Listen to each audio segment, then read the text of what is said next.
The Colossus of Rhodes, a giant bronze statue said to have towered over the harbor of the ancient city of Rhodes, one of the seven wonders of the ancient world. But what happened to it? And did it really straddle the harbor like so many imagine? Let's uncover the story. In the 4th century BC, Alexander the Great died without leaving an heir to his vast empire. His generals divided the territories among themselves, leading 2 years of rivalry and war.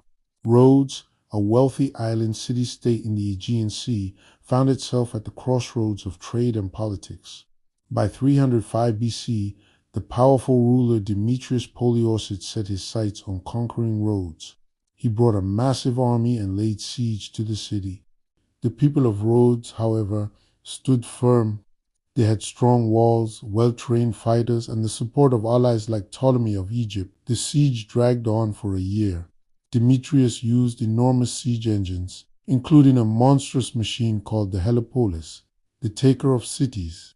But despite his efforts, Rhodes held its ground.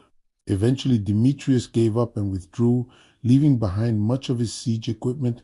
The Rhodians saw this as a great victory.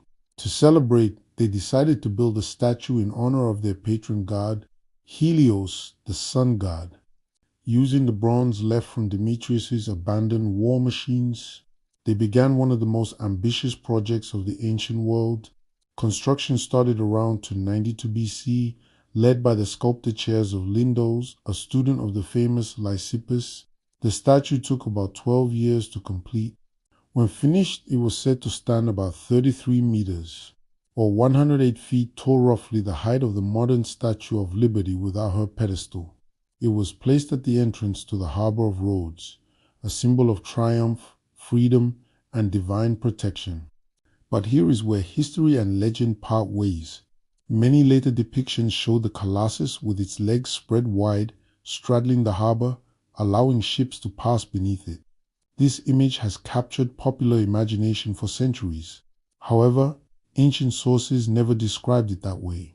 In fact, such a position would have been nearly impossible with the engineering methods of the time. More likely, the statue stood on a solid base near the harbor, towering over the city as ships arrived. For about 56 years, the Colossus stood as a wonder of human achievement. Then disaster struck.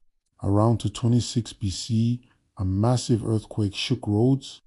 Buildings crumbled, walls collapsed, and the mighty Colossus broke at the knees, toppling to the ground. Ancient writers describe the fallen statue as so impressive that people still travel from afar just to marvel at the ruins. The fingers were larger than a man, and the limbs lay scattered like the remains of a god.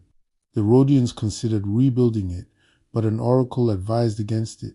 Out of respect for the gods, they left the Colossus in ruins for centuries. Even in its broken state, it remained a wonder. What happened after? In 653 AD, when Arab forces captured Rhodes, they reportedly sold the bronze remains to a merchant from Syria. According to one account, it took 900 camels to carry away the metal. Whether that story is true or exaggerated, the fact remains the Colossus disappeared from history. So what do we make of it today? The Colossus of Rhodes was not just a giant statue. It was a statement of resilience, of a small island city defying powerful enemies and declaring its place in the world. Its image, whether accurately remembered or not, still inspires ideas of human creativity and courage. The real Colossus may be gone, but its legend stands tall in history. If you enjoy content like this, please subscribe and turn on your notification. Let's get to 1,000 subscribers.